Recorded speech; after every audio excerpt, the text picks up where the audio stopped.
வணக்கம். திருக்குறள் நிறைந்து விட்டது. முப்பாலுக்கும் உரை எழுதி முடித்திருக்கிறேன்.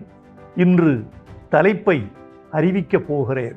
தருமரும் மணக்குடவரும் தாமத்தரும் நச்சரும் பரிதியும் பரிமீரழகரும் திருமலையரும் மல்லரும் பரிப்பெருமாளும் காளிங்கரும் பின்னாளில் வ.உ. சிதம்பரனாரும் தேவநேய பாவாணரும் புறவர் குழந்தையும் மூவரதராசனாரும் இன்னும் பல சான்றோர்களும் முத்தமிழறிஞர் கலைஞரும் நாவலரும் எழுதி முடித்த பிறகும் கூட திருக்குறளுக்கு இன்னும் உரை மிச்சப்பட்டிருக்கிறது. அதை நான் எழுதக்கூடிய வாய்ப்பை காலம் எனக்கு வழங்கி இருக்கிறது. 1330 அருங்குறளுக்கும் உரை எழுதி முடித்த இந்த நூலுக்கு நான் ஒரு நல்ல தலைப்பை தேர்ந்தெடுத்திருக்கிறேன். வள்ளுவர் மறை வைரமுத்து உரை.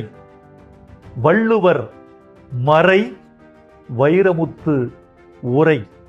உங்கள் வாழ்த்து பூக்களையே நான் வேண்டியிருக்கிறேன்.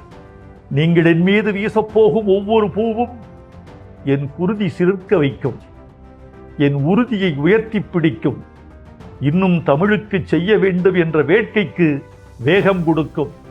வாழ்க திருவள்ளுவர், வளர்க வள்ளுவம். வள்ளுவர் மறை வைரமுத்து உரை.